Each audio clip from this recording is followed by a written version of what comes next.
ॐ सहनाववतु सहनौ भुनक्तु सह वीर्यं करवावहै तेजस्विनावधीतमस्तु मा विद्विषावहै। ॐ शान्तिः शान्तिः शान्तिः। हरि ओम। तो हमने जैसे देखा कि भगवान ने पहले बताया कि मैं उनसे आरंभ उनसे प्रलय, फिर उन्होंने कहा कि मणि की तरह, मणियों की माला की तरह पूरे जगत में, हर वस्तु में, हर व्यक्ति में, हर हर पदार्थ में भगवान गुथे हुए।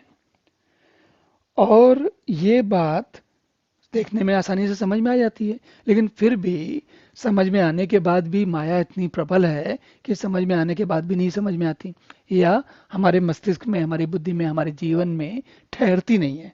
तो आगे भगवान क्या कहते हैं, रसः अहम अप्सु कौन्ते प्रभा अस्मि शशिशूरयो प्रणवः सर्ववेदेषु शब्दः खे पौरुषम नृषु। तो ये उन्होंने कहा कि मुझसे आरंभ मुझसे अंत, फिर उन्होंने कहा कि मैं माला की तरह सब में गुथा हुआ हूँ। अब अगर किसी को ना समझ में आया हो तो और थोड़ा बताते हैं। क्या कहते हैं, अर्जुन मैं जल में रस हूँ, चंद्रमा और सूर्य में प्रकाश हूँ, संपूर्ण वेदों में ओंकार हूँ, आकाश में शब्द और पुरुषों में पुरुषत्व हूँ। रसो अहम, सबसे पहले वे कहते हैं रसो अहम। और प्रभास में शशि सूर्य प्रणव सर्व वेदेशु, सारे वेदों में प्रणव। और शब्द खे, खे मतलब खा कहते हैं, खा जो है अंतरिक्ष के लिए बोलते हैं, आकाश के लिए कहते हैं। तो आकाश में शब्द हूं। और पौरुषम नृषु, तो पुरुषों में नृषु। अब जरा थोड़ा इस बात को थोड़ा और अंदर जाते हैं। जल में रस, देखिए जल का विशेष स्वभाव क्या है। जैसे जल जो है गीला होता है, या कोई भी जो रसे वाला पदार्थ होता है, उसमें उसमें एक बड़ी विशेष बात होती है। उसमें जल का जो नैतिक स्वभाव है, जो वास्तविक स्वभाव है, वो हमेशा होता है। कैसे, जैसे हम कहते हैं ना, एक कहते हैं कि सूखी सब्जी बनी या फिर रसेदार सब्जी बनी, दोनों में क्या अंतर है। दोनों में सीधा अंतर है, एक गीला है और एक गीला नहीं है। एक में जल की मात्रा स्पष्ट दिखती है, दूसरे में जल की मात्रा स्पष्ट नहीं दिखती। अब ये क्यों कहा जा रहा है, इसलिए कहा जा रहा है कि जल में एक विशेष स्वभाव होता है। जो जल में रस का स्वभाव है वो अग्नि में नहीं है, वो आकाश में नहीं है, वो चट्टान में नहीं है। और इसी प्रकार चंद्रमा और सूर्य में प्रकाश। अब देखिए, आज के समय में हमारे पास प्रकाश के और बहुत सारे साधन हैं। क्या है, जैसे बिजली का बल्ब है, वो गैस लाइट है, और भी नाना प्रकार के साधन है। और जो बिजली के बल्ब या दीप होता है, उनके अतिरिक्त भी बहुत कुछ है। लेकिन इनमें एक विशेष बात है, प्रकाश जो होता है वो अगर प्रकाश ना हो तो हमें दिखता नहीं है। और अगर हम भूतकाल में, पुराने समय में चले जाएं, तो या आज भी समझने के लिए, जैसे किसी कारण से अगर बिजली या पावर चली जाए तो क्या होता है, सूर्य का प्रकाश दिन में हमें स्वतः उपलब्ध होता है, और हमें उपलब्ध है इसलिए हम भूल जाते हैं, हमें ध्यान नहीं रहता।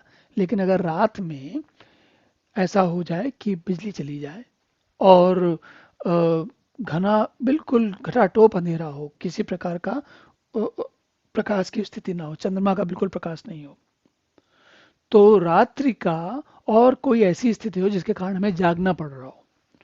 देखिए, अगर आप सो गए तो आपको नहीं पता चलता, लेकिन अगर आप जाग रहे हो रात भर, पूरी रात आपको जागना पड़े और प्रकाश बिल्कुल नहीं हो, तब हमें सूर्य के प्रकाश या चंद्रमा के प्रकाश का महत्व ठीक से समझ में आता है, भली भांति समझ में आता है।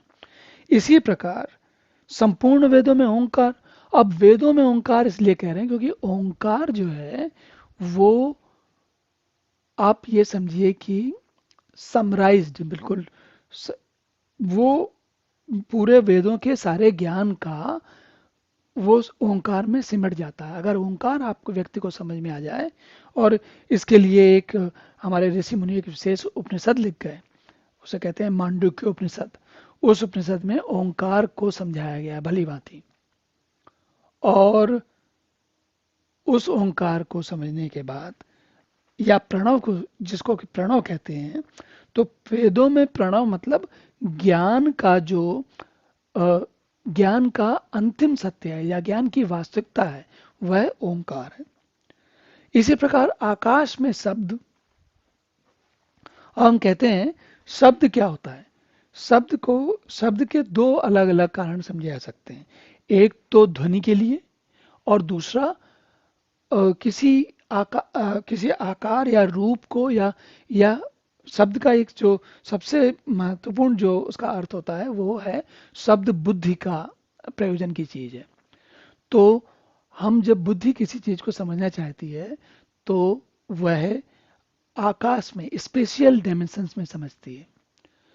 स्पेशल डायमेंशंस मैंने इसलिए कहा क्योंकि होता क्या है कि जैसे आकाश है, या आसमान जिसे हम कहते हैं, या हम अंतरिक्ष जिसे कहते हैं, उसी में सारी संभावनाएं हैं, सारे आयामों की संभावनाएं हैं। तो आकाश में जो उसका महत्व है या उसका जो मुख्य अंग है या मुख्य जो उसका बात है वो है शब्द। और इसी प्रकार पुरुषों में, अब कोई पुरुष है, और यहाँ पुरुष शब्द से अर्थ नारी पुरुष का अर्थ नहीं है। पुरुष का अर्थ है जिसके अंदर पौरुषेय है, जो कुछ कर सकने के योग्य है। तो भगवान कह रहे हैं कि मैं पुरुषों में पुरुषत्व हूं। जैसे उदाहरण के लिए बातचीत में जब हम कभी कहते हैं कि तुम कैसे पुरुष हो, तो वो सामान्यतः ऐसी भाषा मनुष्य आदमियों के लिए प्रयोग की जाती है, नरों के लिए प्रयोग की जाती है, पर बात वो नहीं है। बात यह है कि नर हो या नारी हो या दोनों में से कोई भी ना हो, उन सबके अंदर भी हम इन तीनों में एक विशेष गुण है। वो क्या है? वह है जीवित और सबसे उच्च स्तर का प्राणी होने का भाव। तो भगवान कह रहे हैं कि जो पुरुषों में जो सबसे पुरुष होने का भाव है, पुरुषत्व, वो भी मैं ही हूं। भगवान असल में यहाँ पर हमको ये समझा रहे हैं कि जीवन की, जैसे होता है ना, सार बता रहे हैं। और वो सार अगर आपको समझ में आएगा तो आगे बाकी चीजें समझने सरल हो जाती हैं। चलिए अब अगला श्लोक देखते हैं। ओम पूर्णमदः पूर्णमिदं पूर्णात् पूर्णमुदच्यते पूर्णस्य पूर्णमादाय पूर्णमेवावशिष्यते। ओम शांति शांति शांति।